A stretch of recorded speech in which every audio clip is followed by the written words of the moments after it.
السلام عليكم ومرحبا بكم في فيديو جديد. فيديو اليوم غادي نشارك معكم الحرشة السائلة في الفرن بيضة واحدة كتجي أكثر من رائعة.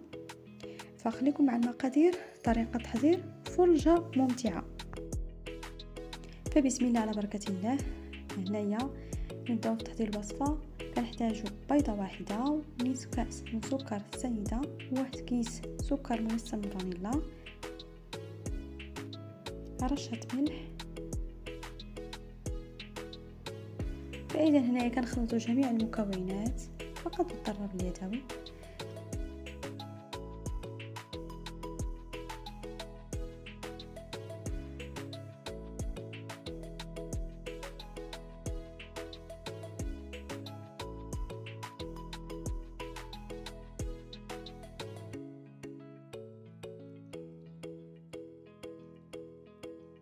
هنايا غنضيف نصف كأس من الزيت النباتية، وطبعا مع الخلط الجيد حتى كينسجموا جميع المكونات مع بعض.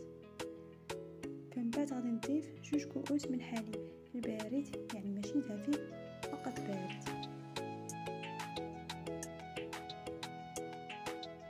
من بعد غادي نضيف الكأس الاول من سميد رقيقه،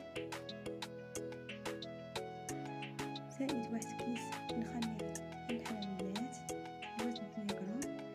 ضروري ما نغربلوها تفادي التكتلات. وغادي نخلطو بكل جيد.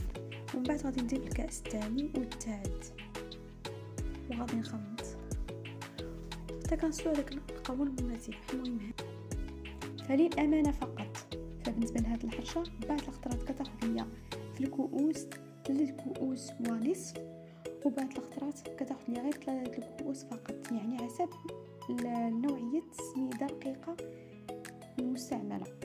وهنايا غادي نخليو الخليط جانبا، وغادي نجيبو واحد المول اولا صينيه.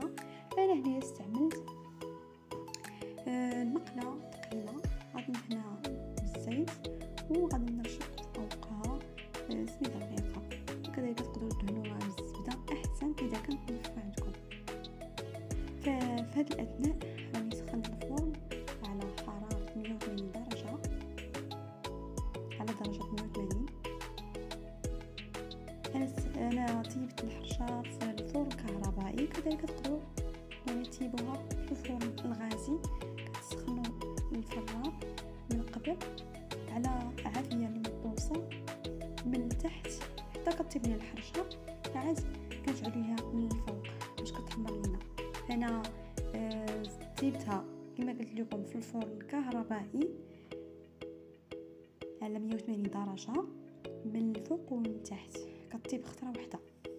فانا هنايا كبيت الخليط على هذا الشكل، وغادي نحاول نوزع الخليط في المقلاة باش هكايا ما تجينيش الحرشه مدقصه. فنتلاقاو بعد ما طيب الحرشه. فاذا هذا هو الشكل النهائي لوصفه اليوم. حضرت معكم الحرشه السائله في الفرن، كتجي اكثر من رائعه. مقاديرها جد بسيطه وبطريقه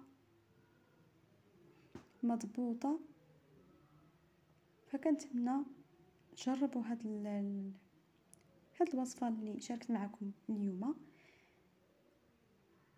غادي نقطع معكم واحد القطعه باش كتشوفوها كي جات من الداخل.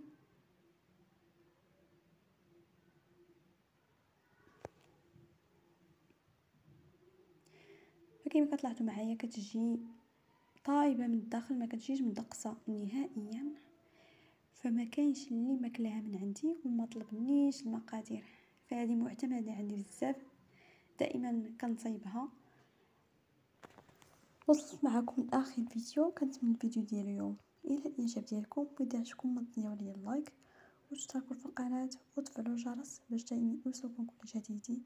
وكذلك لا تنسوا البارطاج لفيديو القناه طبعا اذا اعجبكم المحتوى فضلا وليس امرا. وما تنسونيش من تعليقاتكم اللي كتشجعني دائما باش هكا يبقى نشارك معكم بزاف ديال الفيديوهات.